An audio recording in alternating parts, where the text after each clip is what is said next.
Hello, and welcome to Catholicism in the Car. My name is Parker Zerbal.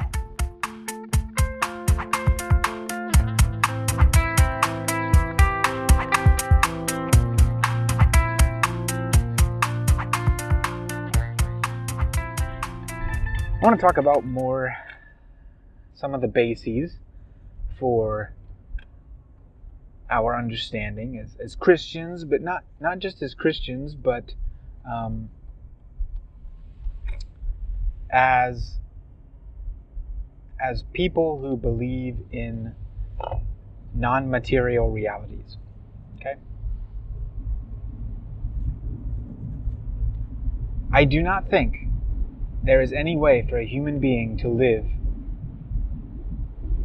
and act as a true materialist. We cannot help even thinking in this way. To be a true materialist would be to take every single individual thing that we encounter literally as an individual. There would be no ability to name things. There would be no ability to do any sort of abstract concepts like mathematics, and thus there would be no ability to do scientific reasoning if we were purely thinking from a materialistic standpoint, like a truly materialistic standpoint. There would be no way to do any sort of mathematics, general science, philosophy. None of these things would exist within our framework. We would be as are the brute animals if we lived like that. We would be exactly as are the brute animals. We would have no ability to even conceptualize. We would only see individual things. Animals cannot name, they cannot conceptualize, they cannot communicate in the proper sense, they cannot communicate by language. Whether that be literally by words in a language system, or whether that be communicating by referring to general concepts of things in order to get something across. Because there can be language between two people that do not speak the same language. And I think maybe certain animals can do these things. I'm trying to think of some examples right now. Maybe certain animals can do these things. So maybe thinking in a purely materialistic rationale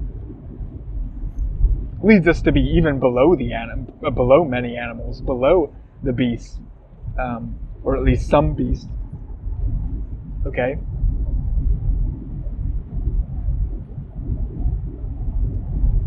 If you're thinking from a completely materialistic standpoint, there's no way to even make that sort of a statement. This is what I'm trying to get across. We need, as human beings, we need concepts and realities. Now, I've talked about the difference between nominalism and realism and solipsism. I want to add one more category here, and it's kind of in between solipsism and nominalism, you could say, and it is the outlook upon reality that is materialism.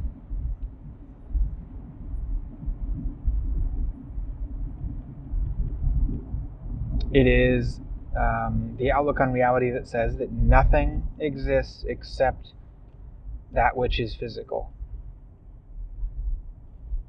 Except that which is physical.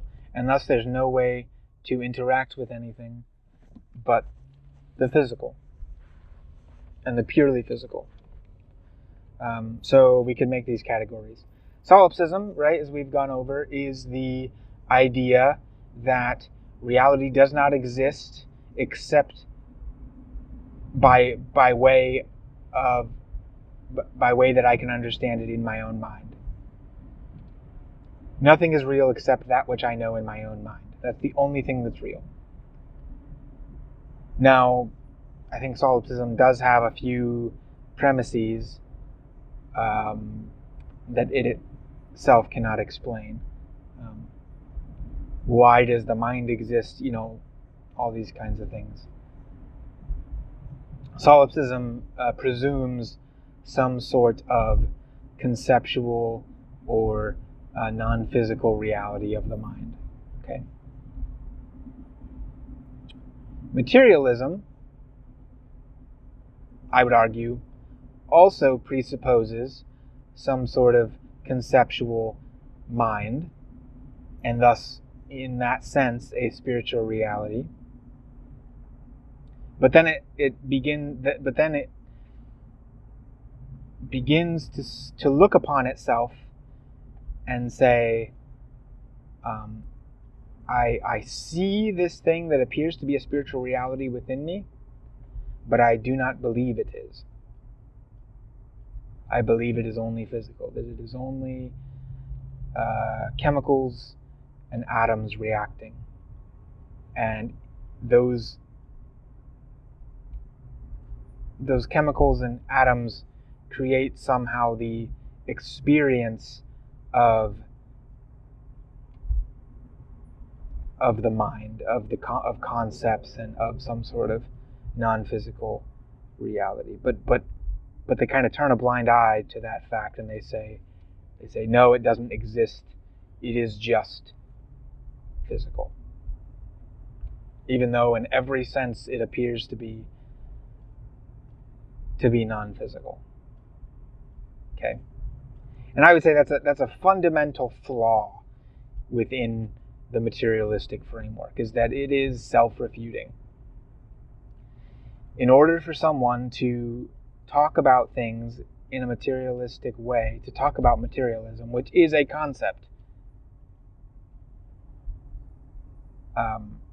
to make the jump between atoms and the physical world to the mind is impossible on a physical level. You cannot, there is no such thing as a physical mind. Okay, there's no such thing. There's the brain, and there's all the chemical reactions within, but those chemical reactions do not make up concepts. Concepts are not chemical reactions. They are something different based upon human experience, and thus based upon science. Science is human experience, either of looking through a microscope or of looking at the world in front of you, and then making experiments upon those things to test them.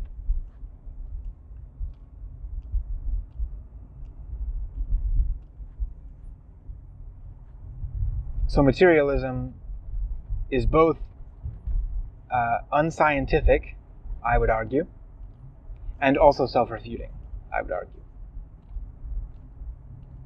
Now, one can be an atheist without being a materialist. One can be an atheist without being a materialist. One could believe that there are spiritual realities, but none of them are all-powerful. None of them are, you could believe in an eternal world where everything that is always has been, and there is no such thing as God in the classical sense. Now, what does that sound like if you are an atheist by classical standards who also believes in spiritual realities? What does that sound like? That is polytheism. That is what polytheism is from a philosophical standpoint. It is believing that there are spiritual, non-physical realities, but yet they are not all-powerful, and there are many of them. Okay, they are not all-powerful, there are many of them.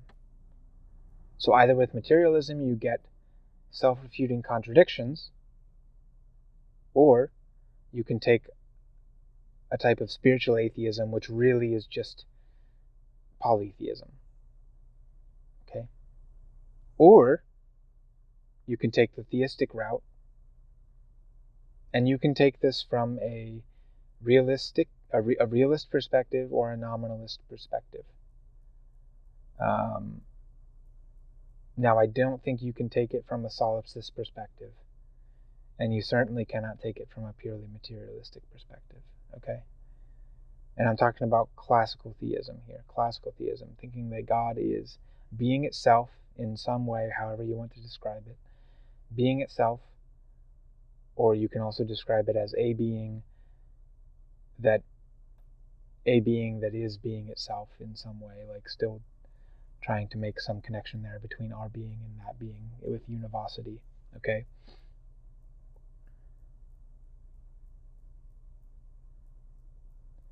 But there are these concepts, these bases for reality that people assume, and I think the only two that are live options are nominalism or realism.